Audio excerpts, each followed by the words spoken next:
Era il suo ultimo giorno di vacanza prima di tornare nel suo liceo per gli esami di recupero e l'avvio dell'anno scolastico.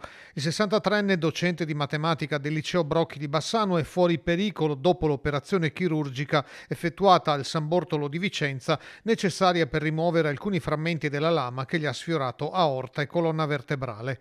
L'uomo, residente a poca distanza, stava facendo la sua consueta passeggiata mattutina quando è stato colpito alle spalle per aver rifiutato una sigaretta. Il fatto ha scosso l'intera comunità scolastica. Siamo rimasti sconvolti e senza parole perché mai ci sarebbe aspettati di assistere ad un fatto del genere. Non solo come scuola, ma anche penso come cittadini. Penso sia un fatto che preoccupa un po' tutti, ci preoccupa per noi stessi, ma anche per i nostri figli, per gli studenti che vengono a scuola.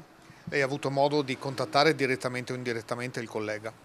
Ho avuto modo di parlare con la figlia, che è stata anche una nostra studentessa, e sono in contatto con lei per sapere un po' come sono le condizioni, come stanno andando le cose. Tra pochi giorni tutta l'area, dove si trovano anche una scuola per l'infanzia e un istituto paritario, sarà affollata di studenti e la preoccupazione è alta per un fatto così drammatico avvenuto alla luce del sole. Fa paura, certo, come persona, come tutti, ci facciamo delle domande, no, su quello che sta accadendo un po' nel mondo, nella nostra società, perché certe cose a volte le senti, no, distanti, perché magari accadono in luoghi a molti chilometri di distanza. Invece questa volta è accaduto vicino a noi, quindi un po' fa pensare, no, alla piega che sta prendendo un po' questa società. Io sono una persona ottimista, quindi voglio ancora pensare che sia un fatto isolato e voglio pensare invece che le nuove generazioni